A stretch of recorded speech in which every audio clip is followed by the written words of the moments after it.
സജനി, ഞാൻ താങ്കളിലേക്ക് വരികയാണ്. ഇന്ത്യയുടെ വിദേശ നയം, അതേക്കുറിച്ച് പതിറ്റാണ്ടുകളായി നമ്മൾ അഭിമാനം കൊള്ളുന്നതാണ്. അത് ലോകം രണ്ട് ചേരികളായി തിരിഞ്ഞു നിന്ന കാലത്ത് ചേരാ രാജ്യങ്ങളുടെ നായകസ്ഥാനം വഹിച്ചുകൊണ്ട് ഇന്ത്യ മുന്നോട്ട് കൊണ്ടുപോയ നയമാണ്. പുതിയ ലോകക്രമത്തിൽ മറ്റൊരു തരത്തിൽ അത് തുടരേണ്ടതുമുണ്ട്.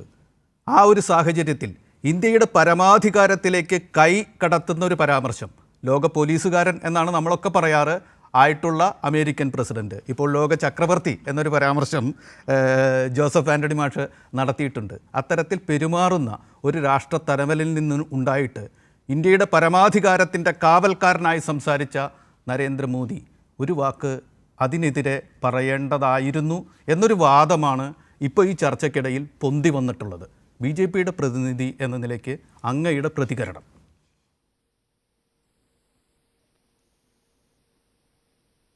ഈ ഓപ്പറേഷൻ സിന്ദൂറിൻ്റെ മഹാവിജയത്തെക്കുറിച്ച് അദ്ദേഹം രാജ്യത്തെ ജനങ്ങളോട് സംസാരിക്കുകയാണ്.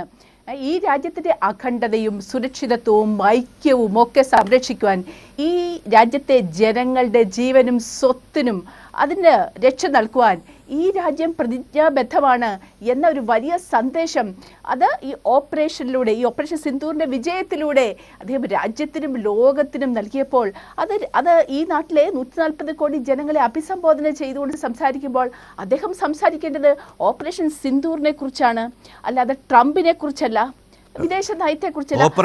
ഓപ്പറേഷൻ സിന്ദൂറിനെ കുറിച്ച് ട്രംപ് നടത്തിയ പരാമർശം ട്രംപിനെ കുറിച്ചുള്ള ഒരു ആസ്വാദനമല്ല, ട്രംപിൻ്റെ രീതികളെക്കുറിച്ചുള്ള ഒരു പ്രതികരണമല്ല.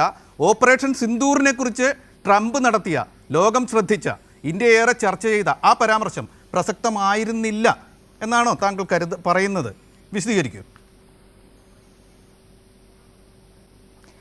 അല്ല, ഈ അഭിസംബോധനയിൽ ട്രംപിന്റെ പരാമർശത്തെ കുറിച്ച് സംസാരിക്കേണ്ട ഒരു സാഹചര്യം ഇല്ലല്ലോ.